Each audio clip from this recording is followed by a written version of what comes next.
নারী ওডিআই বিশ্বকাপে দারুণ শুরু বাংলাদেশের। পাকিস্তানকে 7 উইকেটে হারিয়েছে নিগারের দল।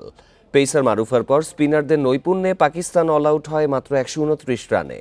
জবাবে ঝিলিকের ও নিগারের জুটিতে দাপুটে জয় পায় টাইগ্রেসরা।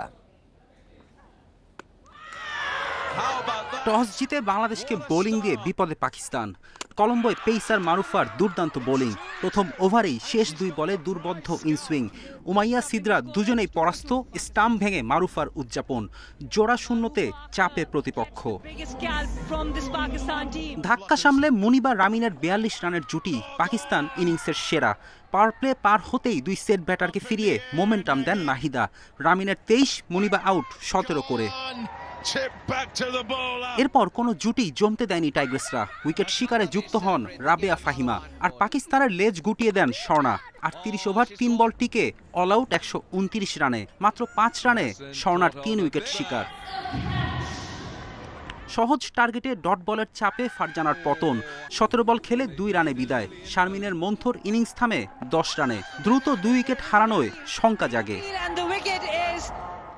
অধিনায়ক নিগার সময় নেন সেট হতে। 16তম ওভারে 3টি 4-এ মোমেন্টাম পান। সুইপ ও রিভার্সে বড় শট ফেরায় আত্মবিশ্বাসী। নিগারকে দেখে সাহসী ঝিলিক সান্ধুর ওপর চড়াও হন। একই ওভারে আরও 3-4-এ এগিয়ে যায় বাংলাদেশ। এই জুটি বলের সাথে পাল্লা দিয়ে রান তুলেছে। তাতে ম্যাচও হেলে যায় লাল সবুজের দিকে। নিগারের ব্যাটে 23 রান, ততক্ষণে বোর্ডে 97 রান। 8-4-এ ঝিলিকের 50 64 বলে। 113 বল হাতে রেখে ম্যাচ জেতার উল্লাস বাংলার মেয়েদের। গতবার ওডিআই বিশ্বকাপ অভিষেকে পাকিস্তানকে হারানোই ছিল প্রাপ্তি। এবার তাদের হারিয়েই উড়ন্ত শুরু টাইগ্রেসদের।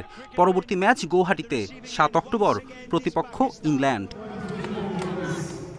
ফেরদৌস ইসলাম, ইন্ডিপেন্ডেন্ট নিউজ।